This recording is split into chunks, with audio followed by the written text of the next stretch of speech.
प्रकार से छत्तीसगढ़ में कांग्रेस ने पिछले 5 वर्षों में कार्य किया और उसके बाद हम चुनावी समर में कूदे। और निश्चित रूप से चुनाव में सभी 2 चरणों में चुनाव हुआ। तो प्रथम चरण के चुनाव के बाद प्रथम चरण के जो प्रत्याशी रहे हैं, जो प्रमुख नेता रहे हैं, वो द्वितीय चरण में गए हैं। और निश्चित रूप से जो चुनावी प्रक्रिया रही है, चुनावी दौर रहा है, आपाधापी का समय रहा है, चुनाव में प्रचार किए हैं, तो तमाम तरह के हम किन बूथों में कितने वोट पड़े हैं, किस क्या समग्र एक चुनावी प्रक्रिया के अंतर्गत जो एक कयास लगाया जाता है कि हमारे परिणाम क्या रहेंगे, क्या संभावनाएं हैं।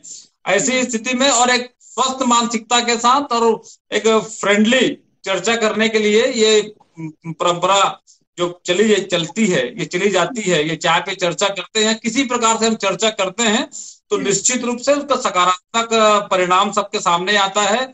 और जब आपसी रायशुमारी से कोई चर्चा होता है तो एक मजबूत रणनीति के रूप में हम सबको उसका सामने परिणाम नजर आता है।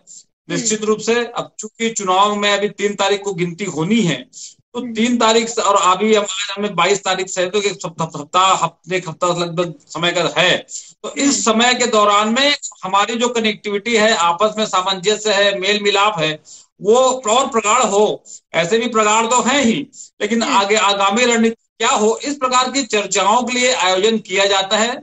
निश्चित रूप से इस प्रकार के आयोजन होने चाहिए और आयोजन होने से हम सब के लिए भी एक स्वस्थ मानसिकता, आपसी भाईचारा, सद्भाव, प्रेम की बातें आती है। परिणाम क्या होने हैं, ये तमाम तरह की बातें सामने आने से हम एक पुख्ता ये कहने के लिए प्रमाणित रूप से हम कह सकते हैं कि हमारी स्थिति ऐसी है, हमारी चुनाव परिणाम ऐसे आएंगे। तो निश्चित रूप से ऐसे समय पर ऐसे आयोजन होना चाहिए ताकि राजनीतिक आपाधापी के बीच में हम सब आपसी सामंजस्य से, सौहार्द से अपना जीवन जी सके। चलिए, अपनी स्थिति